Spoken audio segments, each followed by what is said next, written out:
Good afternoon, everybody. My name is Garrett Schmidt, and I'm the managing editor for VBCExhibitHall.com. I'd like to welcome you all to today's webinar hosted by mPulse, which is formerly HealthCrowd, and it is titled SDoH, Equity, Experience, and the New CMS Requirements. What ACOs need to know. So this is there's a lot of information here. We're going to dive in, and I hope you guys really enjoy it. I think you will. A few items of note before we get started. Everyone's joined today in listen-only mode, so you won't need to worry about muting your microphone. That's been done for you. Also, the webinar is being recorded.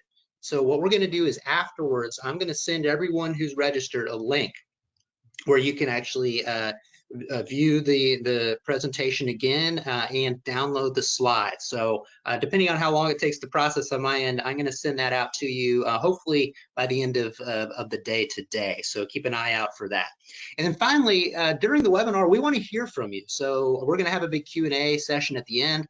We would love to answer your questions. So please, you don't have to wait until that time to ask your questions. Go ahead and ask them at any point using the control module that's for the little question thing, not the chat, but the actual question module. And we will get to as many of those as we absolutely possibly can during the allotted time. If we don't get to yours, we'll make sure to get to them via email afterwards. So continue to ask your questions to the very end. Okay, without further ado, I wanted to introduce our speakers very briefly, and then I'll let them give a little bit more thorough background on themselves. Jackie Maynard, who is the VP of President of Digital Communications with mPulse. I butchered that. VP Digital Engagement. And then Reva Sheehan, who's the Director of Consumer Insights, also with mPulse. So I believe Jackie's going to kick us off, so welcome. Oh, thank you, Garrett. And hello, everybody. Happy Thursday. We're going to do our quick introduction. I'm going to give you a little bit of an overview of mPulse, formerly HealthCrowd, and then I'm going to turn it over to Reva, who is the main speaker and the expert today. So we're going to talk about the 2023 advance notice, equity, and some experiences around that, and we'll have lots of time for Q&A, as Garrett mentioned. So HealthCrowd is a name you might be a little more familiar with because I've had the chance to, present before with the BBC exhibit hall. And so if you recognize that HealthCrowd name, we were very fortunate in December to be acquired by mPulse Mobile, who was our biggest competition. And the reason we came together as one organization is we really feel that the combined capabilities of the two organizations made us even stronger and gave us unmatched health engagement capabilities and the best industry experts from both companies coming together. And we're continuing to focus on innovation in our particular space. So I only want to take just a quick second and give you a little bit of an overview of us, and then, like I said, I'll turn this over to Reva. So we work with over 250 clients, and as you can see, we have a broad range with providers, ACOs, integrated delivery networks, and we also do a lot of work with health plans, commercial, Medicare, Medicaid, and even behavioral health work and pharmacy work. So we have over 150 consumers that we've reached out to and deployed over 1 billion digital engagements. And that means like texting and IVR calls. So we've got a lot of experience, and combined this, it really, created this great organization. There's 4 main pillars to our solution. And I just want to share with you, like I said, a little bit, just so you understand who we are and why we're sponsoring this. But so the first is it's all about conversations. When you engage with people, everybody uses the term engagement, but what does that actually mean? For us, we do digital engagement. So we're using text, IVR, email, and those kinds of things to engage people. And texting is kind of the hot thing right now. It's very popular. And there's lots of reasons for that, because everybody has their phone and everybody looks at their text. But we want that to be conversational, so that and this ties in with some of our health equity. There are a lot of barriers to care. Some are perceived and some are real, but being able to engage people and allow them to respond, even through text, or answering an IVR call and responding that way creates a conversation, and that gives us more information. And that's where the knowledge comes in. When you're pushing information one way, like you're doing a mailing, you don't really know. You don't have any outcome from that. But when you're sending a text, you can get a response back, and that builds your knowledge of what's going on with that member, and what next steps or what kind of next points you might want to make that will actually keep that member engaged, but also direct them in the right way to get the care that we know they need. And we call this part of the journey. So each individual has a different journey. What my health needs are different from your health needs. And so we really tailor each communication experience to the individual. And that's what drives the outcomes. We're a very outcomes focused organization. You know, we know that you want those attributed panel members that are not getting any care to come in for care, so that they're not just lost out there. We know we want those annual visits. We know we want people to get those screenings. And we're also really aware that, you know, with the CAHPS measures and the quality measures that are coming, that the member experience is also going to be heavily weighted. And so, you know, using tools that are the kind of tools and engaging with people the way they want to be engaged with can make a big impact on that. And then I have just two more quick slides before we get into. So our platform, like I said, is texting, email, and IVR. We have a library of content that we use that's tried and tested. And we also create content based on the population needs. So, you know, if we're reaching out to females or reaching out to a certain age group, we'll target that content appropriate for that age group or that demographic. And everything is backed by the behavior science. So we have a behavioral science team that really spends a lot of time thinking about what exactly do we need to say in that message or on that call that drives the outcome that we want. And there's a lot of details that go into that. It sounds really simple. Send a text message, remind somebody to get a breast cancer screening, get a mammogram. But really, there's a lot of science behind exactly what you say and how you say it that's going to drive that next action and actually get the member to take the step that you want them to. And we do that through both some of the written content and some of our processes for how we follow up and how we nudge the members to keep it forefront and keep them moving forward. And then lastly, we have a great customer success team that works with all of our clients. And my last slide, just to show you, you know, when we think about communication and omni-channel communication, and omni-channel just means using multiple ways to communicate with people. And that would include things that you're already doing, maybe some mailings and some live outreach, but leveraging digital solutions as part of that overall solution. There's an approach for short-term action, and then we also look at what's a recurring action and how we want to, like medication refills and keeping somebody on track and moving forward, all the way through to long-term behavior change. And we have strategies in place for each of those. And we use the right communication tool and the right number of messages and the right words to drive that kind of action. So that's just a quick overview on who we are at mPulse, formerly Health Crowd. We have a great team of experts that work with us, like Riva, that really help us develop our programs and hopefully offer you great solutions.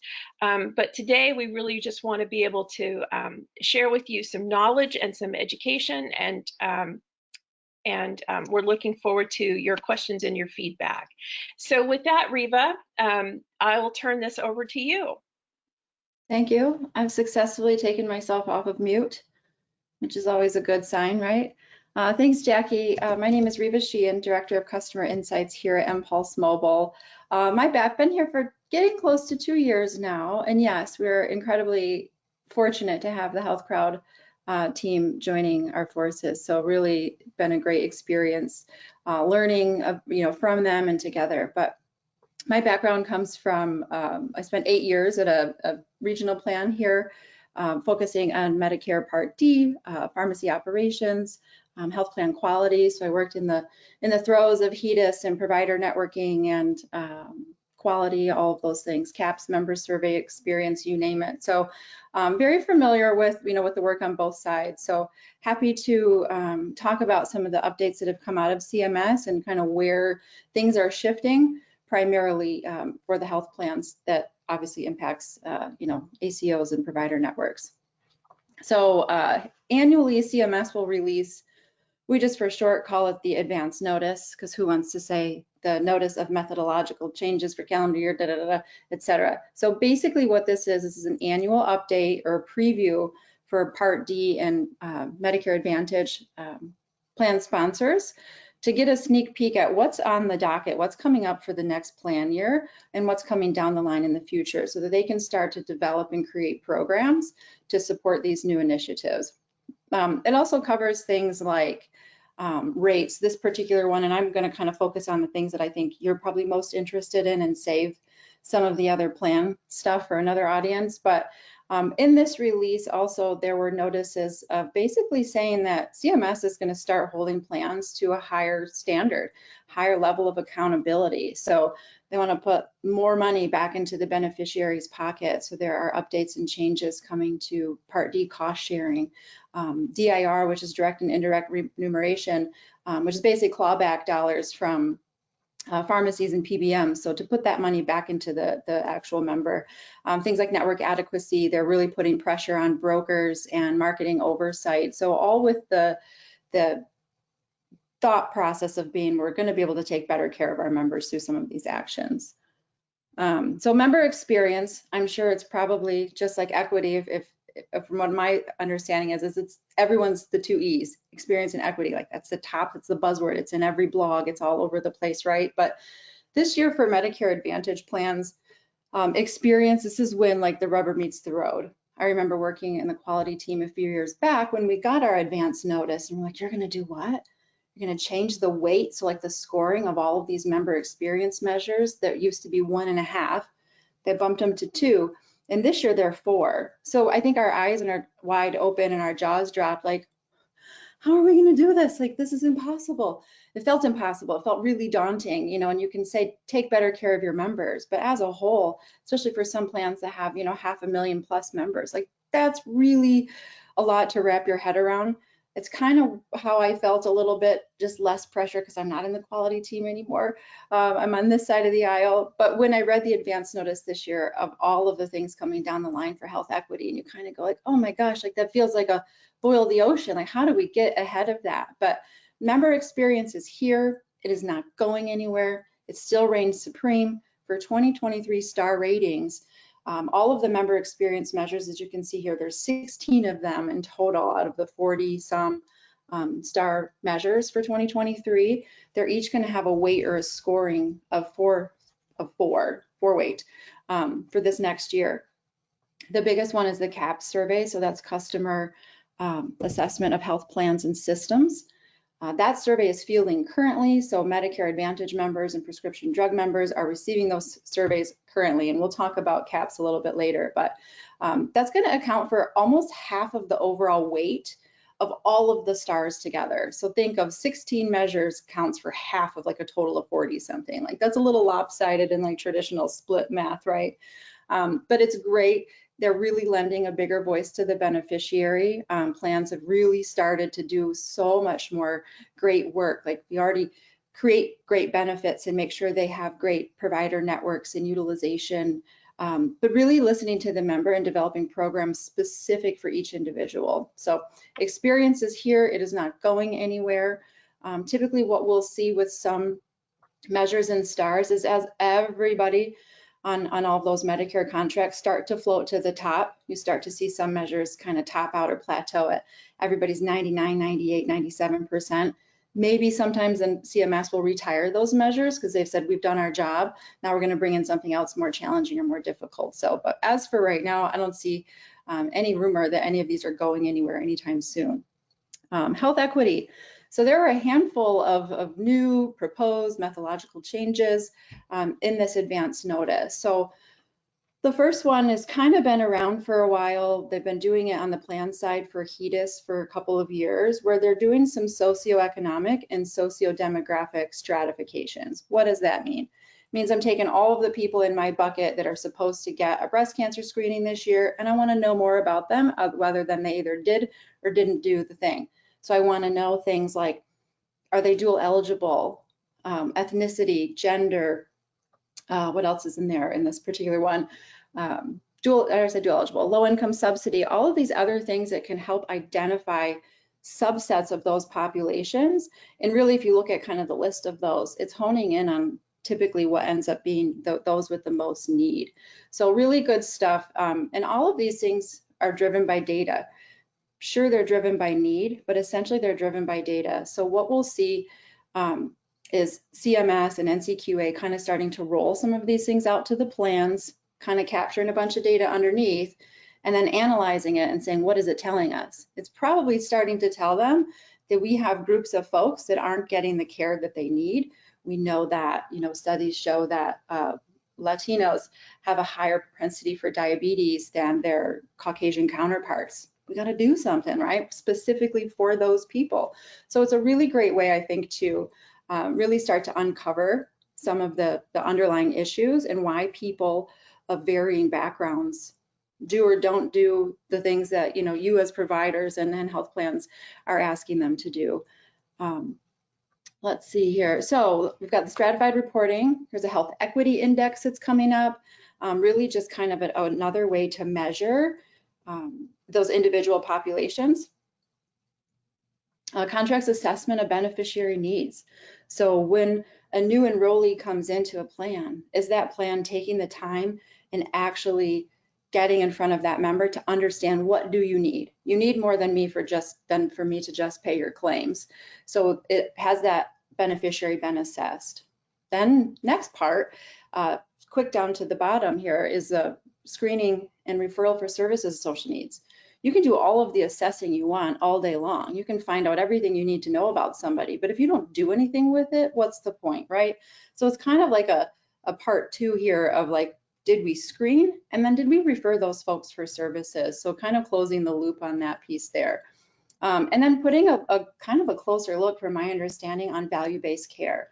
So value-based care is here. It is, topping fee for service. That's where we're going. That's all well and known. But CMS is also saying to plans, you have these value-based programs and these, kind of sharing arrangements with your provider networks.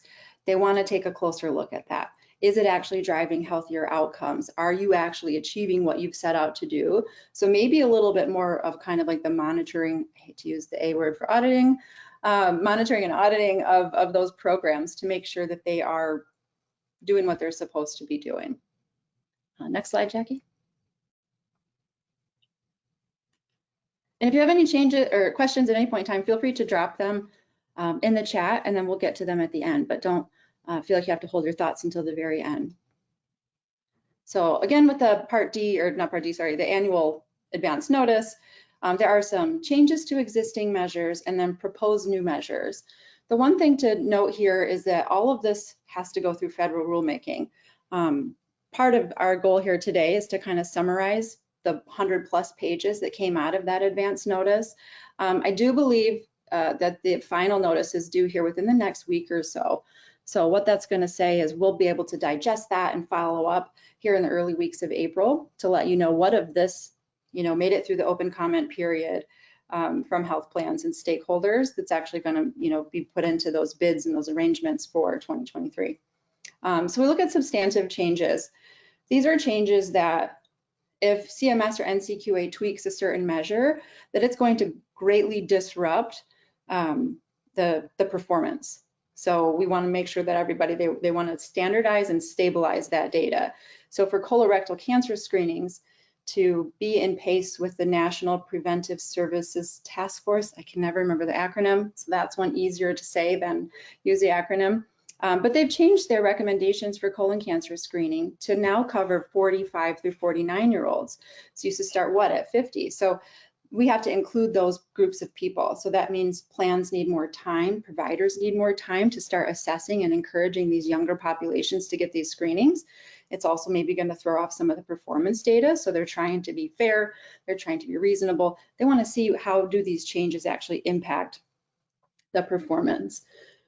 And then we have changes that are minor. So they're going to change something, but it doesn't necessarily, it's not going to rock the boat essentially. So a couple changes in the statin measures. They're looking to collect statin intolerance for people that are on other types of cholesterol medications that don't fall into that typical statin group. They're also looking at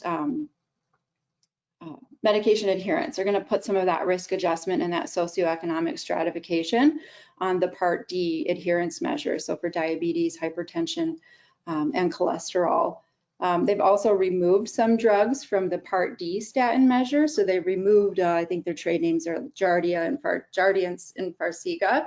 So those drugs both now have a new indication to treat heart failure. So we can't just lump them into a diabetes only group. So CMS has said, yep, I see that. Let's move those. They no longer, meet that measure because they're now have a new labeled use. So those are some changes that are coming. Probably not a big impact on the provider world, but the plans are going to just kind of slightly adjust for how they calculate and gather that information. Some new measure concepts. I don't know if I mentioned this already, but it's here in the slide. Again, anything new or these big changes, they have to go through federal rulemaking. And then when there are changes or new measures, they have to be on what we call the display page for 2 years. So they're in the STARS program, so to speak, but they don't actively count towards the STAR ratings that health plans receive. So they're going to put them on the display page. Similar to those changes, we're going to watch and wait and see, does the data normalize? Is it stable? Can we actually now assess some quality bonuses and some performance metrics around these things? Some of these new considerations too, the point is that they're open for comment. Last year, one of the considerations was adding a COVID vaccine into the mix, and everybody was like, whoa, wait a minute, no, too soon. We don't have, equitable access to vaccines. We don't know how many boosters are people going to need. Is it going to be annual? What's happening? So CMS pumped the brakes on that one. They took that open feedback period to say, okay, you're right. We're going to just wait and watch. So it is good that I think there's definitely some proceeding with caution in these spaces, but new considerations for HEDIS measures. We're going to start potentially tracking adult immunization. So flu, shingles vaccine, Tdap, tetanus, and then pneumonia. Right now, some of those are just captured on the performance side in the self-reported CAP survey. So they're looking at saying, hey, can we take these HL7 feeds and all of this clinical data and get enough to say, hey, yeah, we can hold folks to a certain standard of performance metrics. Fleshing out some changes potentially to blood pressure and diabetes measures to include more electronic data, and then to focus heavier on outcomes. So yes, you can check a box that you got a kidney screening, but are you, as a diabetic, being appropriately treated? Or if you have some, complications, is that condition being treated effectively? Cardiac rehabilitation, that kind of speaks for itself. We'll do some measurement on the performance of that after those episodes. Opioids and benzos, those have kind of been around for a long time on the display page. I wouldn't be surprised if we don't see an opioid measure move on to the active page here in the next year or so, just as a national, an issue that continues to persist. It's probably been exacerbated throughout COVID, as well as alcohol and other drug abuse treatments. So we might see those move over to the Part D side here within the next few years. So we'll see, watch the data and see what it says. And then the last one is persistence to basal insulin. Typically on the Part D STAR rating side, that diabetic adherence measure excludes folks that are on insulin. So they've taken them out and it's only measuring those that are on oral anti-diabetic medications only. So they're saying, hey, we should have something for folks that are on insulin and making sure that we're tracking, the usage and appropriate usage of that. Next page. Thank you. So we've lumped equity and experience together. Do they go hand in hand?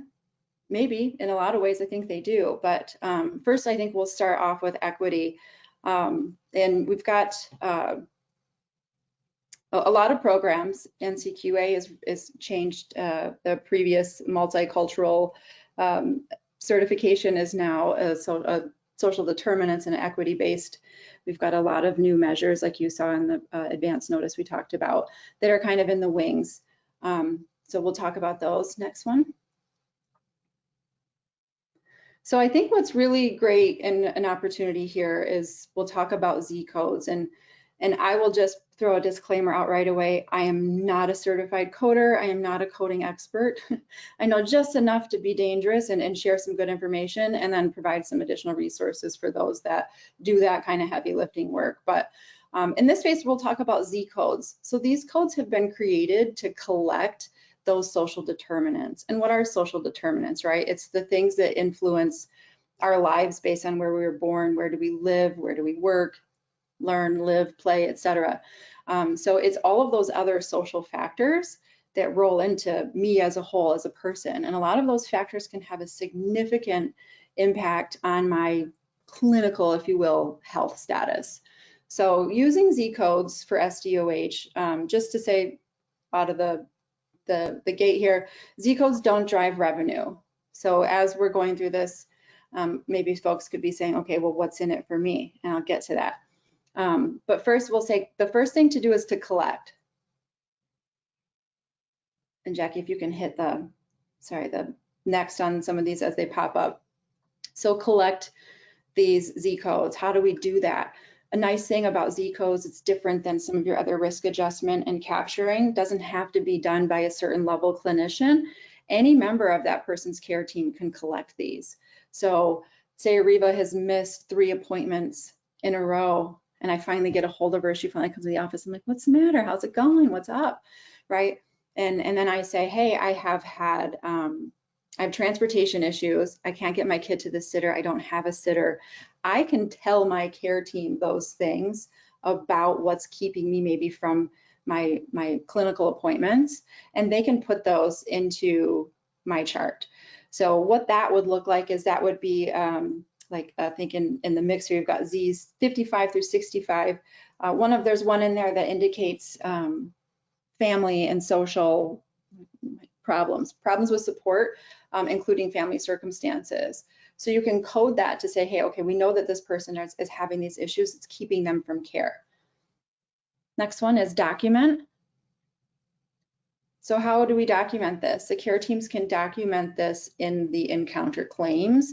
Again, those Z codes don't drive revenue. They're really just there for capturing those actual social determinants. So beyond the Z codes, of course, you can put things into the medical chart. Obviously, we've got great information that comes out of that full review.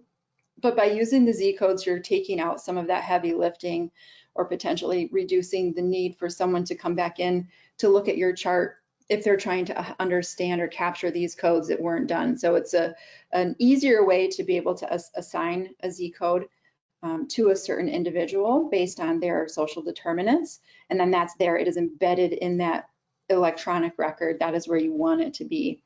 The next one is to map. How do we map the Z codes? So essentially what we'll do is we'll take all of this information that either has been self-reported, it doesn't all have to be just self-reported, sorry, it can be observed and seen. We have folks that spend a lot of time, especially in our special needs plans and populations. There's a lot of home-based care that's happening. Imagine the things that those clinicians are seeing when they're doing in-home health assessments, or they're for some other type of home infusion or whatever. I think of folks when they come into the doctor's office, do they maybe most often put on their Sunday best? They're like, yes, I do all of the things right. I do everything you tell me to. But maybe their record says otherwise. So think of all of the things that the whole scope of care teams can see and can capture about these social determinants. Like I said, the folks that are going into the homes have just a huge opportunity to see, is there food in the cupboard? Is the heat on? Where are some of the most dire needs for these people? And then those can be captured in the Z codes. Then we'll talk about how do we use them. So we use them, and you can just jump to report too, because I'll kind of lump these two together. Remember when I mentioned the what's in it for me part? Obviously, we know we all are here to take great care of our patients, our members, our most vulnerable, and those with the most need. But at the end of the day, what's in it for me? So the thought process here is that you take this data, you've put it into the electronic record, right? And now we can look at the data and what is it telling us about your patients? The reporting piece, when I think back to sharing with the health plan, they always want you to do all of these things, right? Hey, you got to close more gaps. Hey, you got to get people in for more appointments. But there's got to be some more reciprocity there if we're going to work together, because our provider groups are the ones that are seeing the individuals. Sure, health plans will talk to them on the phone. We've got walk-in centers, maybe some community events, but by large and scale, the health plan, the payers, the Part D and C sponsors, they don't see those people, right? But our provider networks and our care teams do. So the information that you can collect, embed in that chart, can be mapped and then reported back to the plan, who now is kind of held responsible based on all of those things that came out of the advance notice and the star ratings and these other quality types of measurements. They can look at the data and analyze the data and do all of the heavy lifting and make sure that those people get then matched to resources. Or we can say, all right, we know we have a very significant need in this demographic region or geographic region or with this demographic or whatever it might be, just like we talked about the data coming from those display measures and those new ones. What is it telling us? And then we'll make plans based on that. So what I want to get at is I think capturing those codes in everyday interactions. If there's anyone on here that wants to throw in to the chat ways that they currently do this in their everyday, you know, the thought process is kind of starting to lump these in, if you will, into the workflows.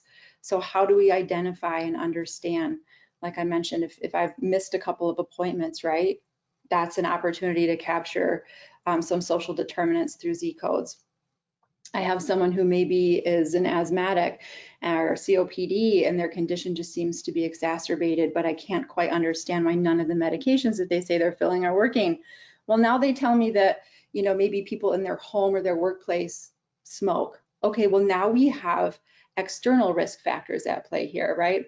So it's ways to capture that information, and then the whole scope of care, payer, provider can work to help these individuals once we can identify them and their deepest and truest needs. I wouldn't be surprised either if you've got, you know, stuff that will eventually, years down the road, make its way into some value-based programs as well. But if anyone has any you know, suggestions or thoughts or clever ways that they've started to capture some of these social determinants in your day-to-day interactions with your patients, and you want to drop them in the chat just to see what everyone's up to, that'd be fun too. Next page.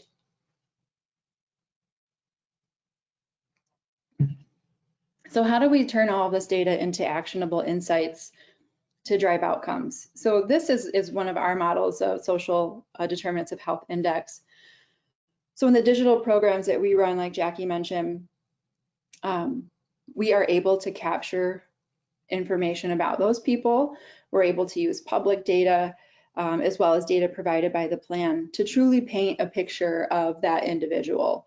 So what we're doing here, so another example of a way that we could capture some of those social determinants or create some Z codes. Let's say we as mPulse Health Crowd are messaging your members for appointment reminders, and they reply back through 2-way SMS, because we can get those replies in our technology. We get that information that comes back in and someone says, no, I can't do this because of A, B, C, and D. Okay, well, our technology also allows us to reply to them with planned responses that are applicable to what they're sharing with us.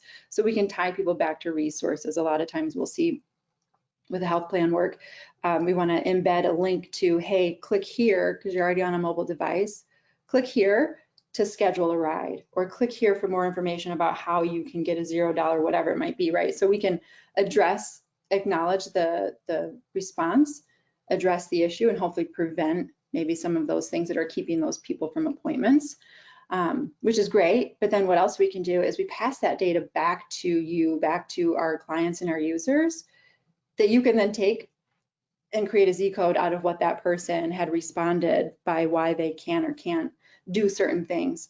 So again, kind of back to that reciprocity, and I think that it's important to also lean on your, you know, service solution partners just like us to make sure that we're staying abreast, that we're staying on top of all of these changes as they come out, so that we can support you, your programs, your strategy, and your members.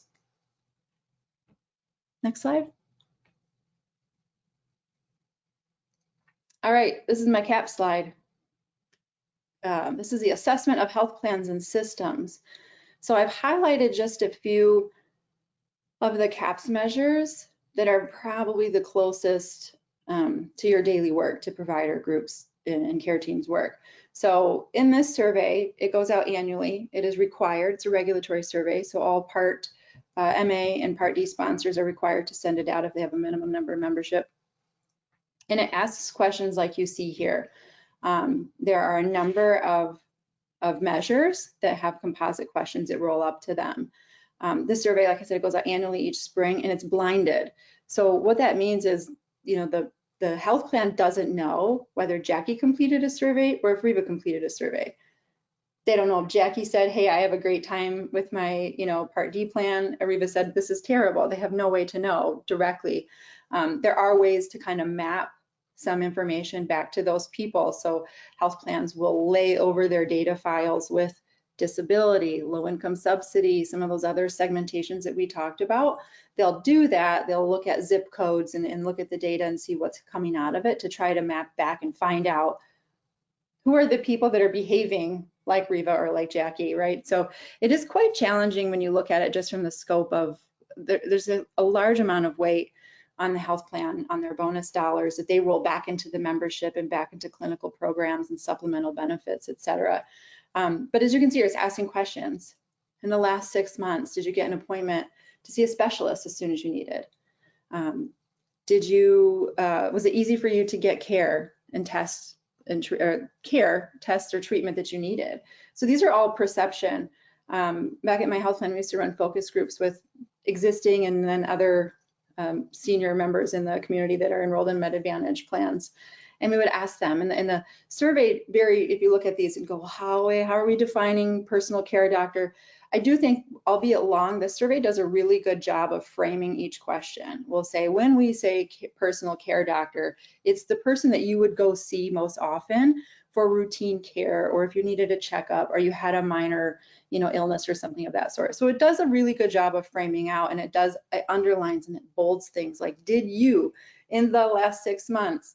But we would hear people in our focus group say, you know, well, last year my husband. That is not the question we asked, right? Or they'll say, well, my neighbor's doctor. And we're like, so there's a lot of bias that could come in here, but all of that aside, I think it's looking at these measures that really tie back to the patient experience in the office, in the setting, whether it be telehealth, in person, remote, whatever it might be. These are all rolling into how that member perceives their scope of care or their experience with the care. You know, was it easy for you to get a medicine from your doctor? That goes beyond, yes, I took my prescription, which nobody does that anymore. It all gets electronically sent to the pharmacy, but it's more than, did I get my prescription, hand it to the pharmacist and they gave me a bottle, right? It's more than that. Does your doctor know if you have enough money to afford your prescriptions? Does your doctor know if you're in the donut hole? Like, we've got so much opportunity with interoperability and that sort of thing, so that you can see those things. Was something prescribed to me that requires an authorization or some other level of coverage determination? Those are things that the provider groups and the health plans can do to work together to eliminate me going to the pharmacy, walking in, and then the pharmacist saying, no, you can't have that because it needs an authorization. Now I'm mad at my health plan, but I'm mad at my doctor too, because shouldn't they know this? I don't know this. That's why I trust and pay these people to do these things to help take care of me. So being able to impact the patient experience in the office is really, I think, just as simple as helping people understand what's next. You walk them through the process, you help them understand. If you think it might be more than 15 minutes before the patient gets to see the person they came to see, so the actual provider, not the MA taking a blood pressure or whatever it might be, that person, if you think it's going to be longer than that, set them up for clear expectations and say, hey, we're running a little bit behind. Can I get you a glass of water? It's going to be a few minutes, right? Like, people are much more likely to be calm and chill about things if they know what to expect. Or to say, hey, I've ordered you a prescription. but I think I might need to jump, through some calls at your health plan to make sure we can get it covered for you. Don't go to the pharmacy just yet. I'll connect with you, or the pharmacy will, or someone will connect with you. The health plan has to, on the Part D side, they have to inform that member of those coverage determinations. So letting that person know, right? What if that person that is having an issue or could have a potential issue with a prescription drug that's not going to be covered by the time they get there also has a transportation issue? Now you've just created an even bigger unfortunate experience for them, right? So things like that can really kind of come into the day-to-day contact of helping folks understand what to expect. How are they able to access things? Yes, one of the questions is, did your doctor's office, your provider's office contact you with those results? Me personally, I know I can get mine out of my chart before anybody can even call me. Maybe I'm a little bit different than a typical senior who's not gonna like open the app and stalk her A1C result or whatever it might be. But even then, you have some people that might. So letting them know, or even if it's a sense of, hey, you might see the result in a member portal before we call you. Don't worry, we will call you. We will talk with you about the results. So it's really, I think, so much of experience is just setting level expectations. We know all of our patients are vastly different. If I'm having a bad day and now I just had to wait 16 minutes, am I going to be more likely to remember that than if I'm having a good day and I had to wait 20? Maybe. There's a lot of things outside of our control, but we can all kind of together do our best to help improve those experiences. But these, let's see, 1, 2, 3, 4, 8 questions here, and the measures up on top in orange are part of that CAP. So part of that 4X weighting. So this survey that is out now is going to really have a huge impact on the 2023 STAR ratings. And I think something else to note too is that due to the unusual and uncontrollable circumstances policy from CMS, health plans kind of saw an inflated bonus in ratings last year because they all kind of got a little bit of a, I don't want to say a free pass, there's no free passes with a pandemic, but they kind of got a free pass on like, hey, obviously we knew offices were closed and different areas were impacted differently. So we're going to let you use the better of the previous year for some of those measures. And what that means is that's not going to stay. We're going back to like regular measurement, regular stars this year. So we're going to see those 50 some 5-star plans where there's usually only like 15, probably going to drop. That also means that the dollars that those plans are getting in bonus payments and incentives could potentially have a significant trickle down to the membership. It could impact the value-based program. So those dollars that come in from those bonus payments, they roll back into that membership. They roll back into helping keep premiums steady so people can afford transportation or food or other things. They help with supplemental benefits like food or companion care. A lot of great, I think, expansions have come out to help address social determinants, which in fold can probably pretty easily help the experience too. If you know me and treat me as an individual and as a person, we're all probably going to have a much better outcome. Next slide. And this is just kind of a visual of what we here at mPulse do with our members or your members, patients in our programs, is we look at folks and we understand them as a person. So we understand that asking somebody who's 76, type 2 diabetes, recently diagnosed with general anxiety disorder, lives in an urban area alone and is a widow, like that right there is pretty easy information to get at about somebody without having to get too deep and super sophisticated in data sets.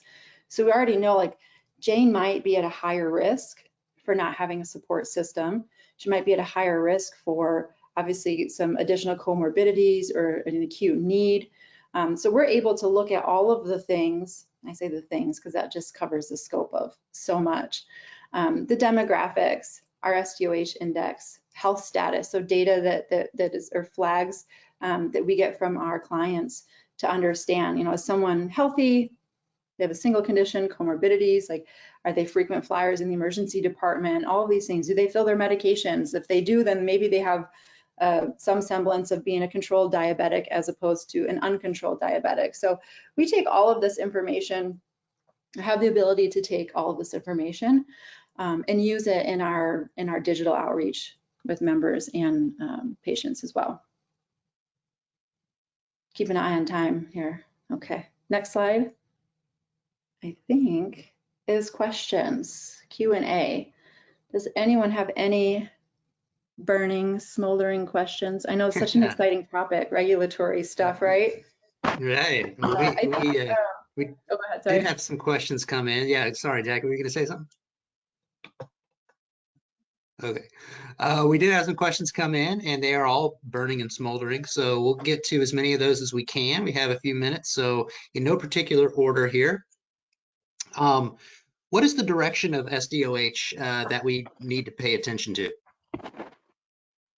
Yeah, I think it's, a little early to tell because a lot of these things that came out in the 2023 advance notice are new, they're concepts, they're, slight changes.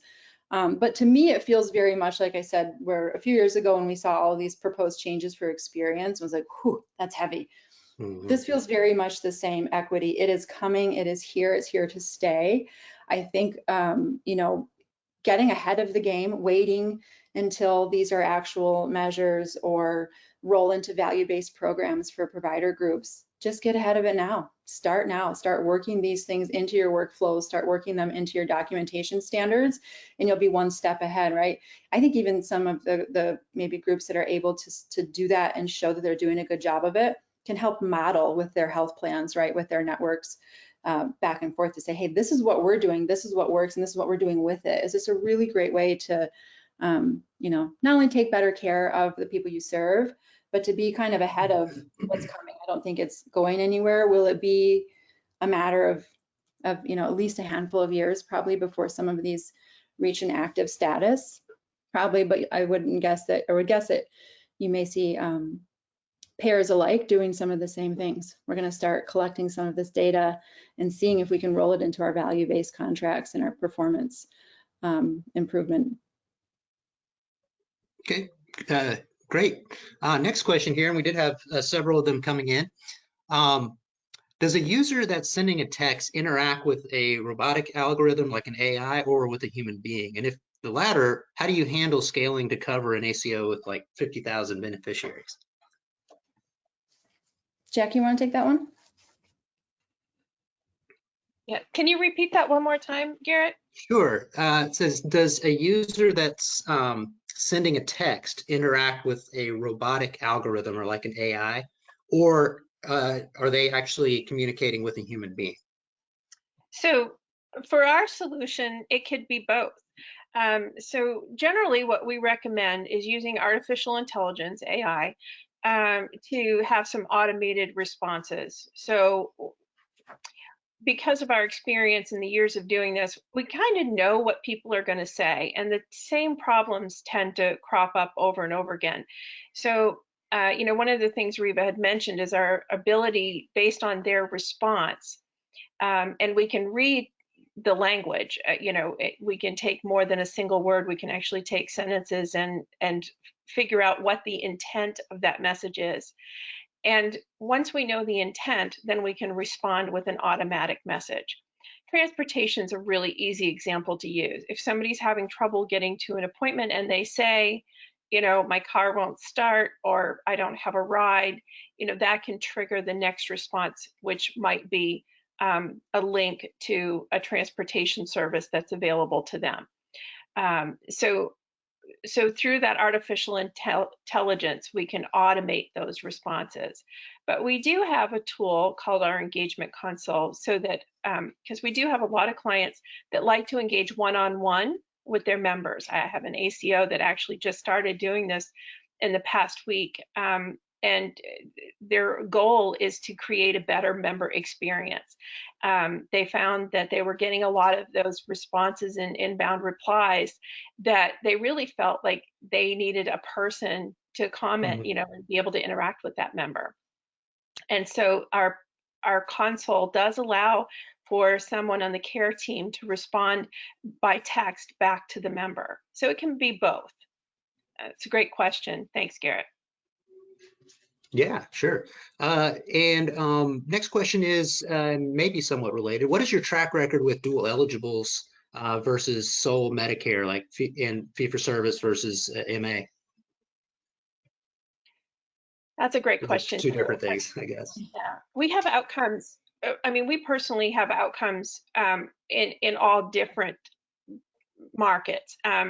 So I personally work with a lot of duals programs, and I think from a demographic standpoint, they have different needs and a different kind of communication than, say, somebody that's a dual is different than somebody that's just in a Medicare Advantage plan, which is different than somebody in a commercial plan.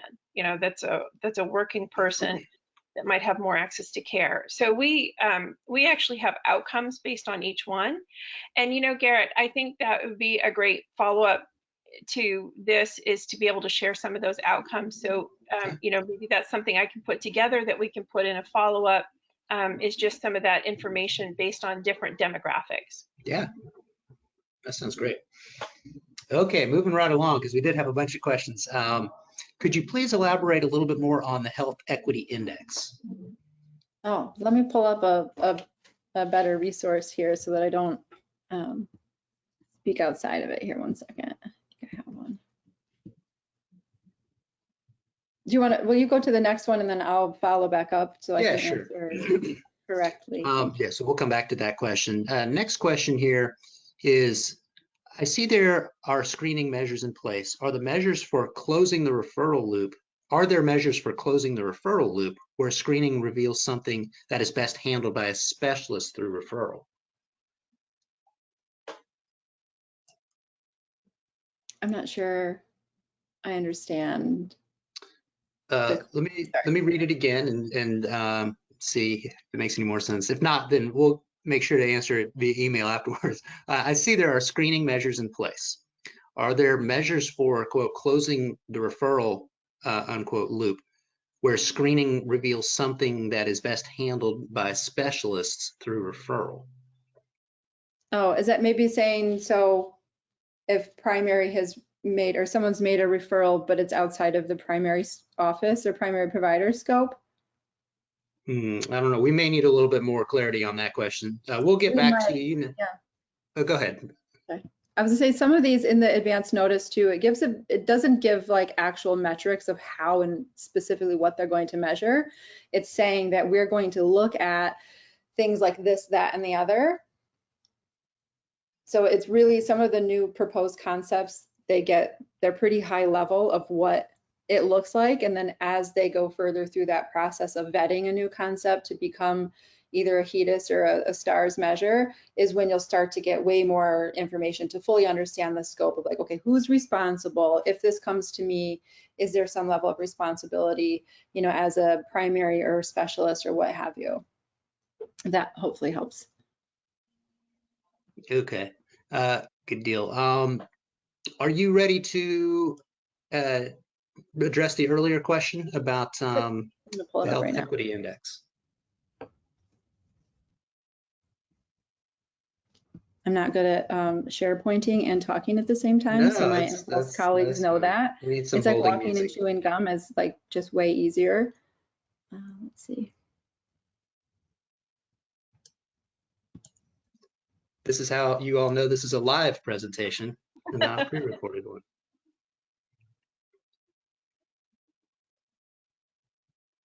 Okay, Health Equity Index, and I'll just read from the advanced notice because that's probably going to be easier than trying to read and stare blankly at the screen. So it's for Part C and D, so there'd be some sort of managed care or, Part C and then Part D as well. So that would apply to those just prescription drug plan onlys.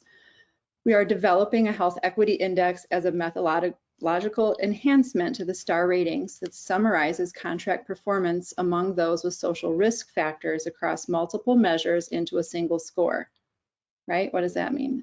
So it's basically data that's readily available, like disability, low income subsidy, dual enrolled.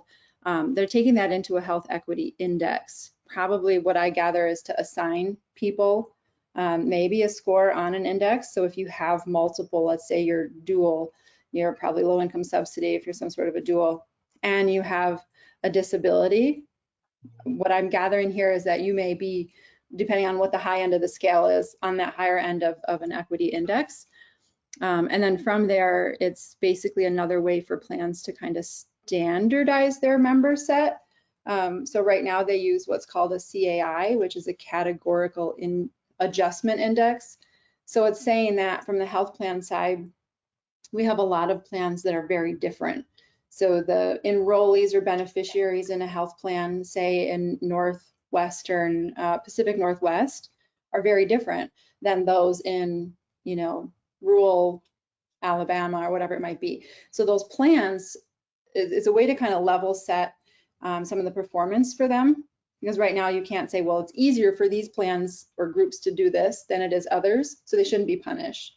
So it's just another way of kind of like assessing those scores to kind of level set, which I think is good in the sense that those plans, which everything trickles down, have the ability to receive kind of equitable bonus payments. They're not, you know, it's kind of like a hold harmless provision for some who may have, you know, a smaller network or different challenges based on just the population that happens to live and reside in that area.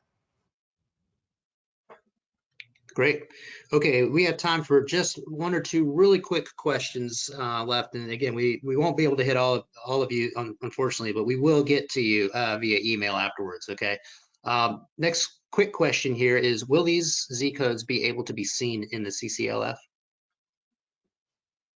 We'll follow up on that one because I'm not a clinical coder. I'm not sure what the CCLF is. No, okay. But they are existing. What I can say is earlier in the year, I believe CMS updated published an updated list of assigned Z codes to social determinants in general. So I'm happy to share those, and I'll look at what you said, CCLF. CCLF. And again, this is one of the things we deal with when we're doing live questions. So you all know that we're actually answering these questions live. We have time for one more very quick one here. Oh, she just actually came back. She says they're the claim files that CMS shares. Okay, so I guess it would, yeah, I don't know if I could answer that off the cuff, but we'll get back to you. We'll address all of them. Yeah, absolutely. Don't worry. Okay, last question here is, let's see, actually the question is, because there was another very technical one. So I'll ask this one. Are the slides available for the attendees? Yes, they are. And so what I'm going to do is I'm going to, when we're done here later on this afternoon, I'm going to send out a link to the recording and also where you can download the slides. We did have some other questions. Unfortunately, we don't have time to get to these today. Thank you all. This is obviously a very engaging topic. And continue to ask your questions right now, even if you have one, and we'll make sure to answer via email afterwards.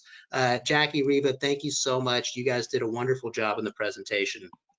As we close out here, I would like to encourage you all to visit the mPulse exhibit booth at vbcexhibithall.com. And this is a virtual exhibit booth that you can interact with their team and what they're doing and look into in getting to know them a little bit better. And so you can, again, access that at vbcexhibithall.com. And there'll be a link to that on the slides as well. And then finally, if you would like to ask any questions or follow up directly with the mPulse team, please feel free to reach out to them directly. Jack, if you could go to that last slide. One more, there we go. And you can reach Jackie or Reva here. Their emails are on the screen, or you can reach out to me as well, and I'd be happy to put you in touch. But thank you guys so much again for coming. Thank you for participating today. I know there's a lot vying for your attention. So I hope you all have a wonderful rest of your days and stay safe and healthy. Have a great one. Thank you. Thanks.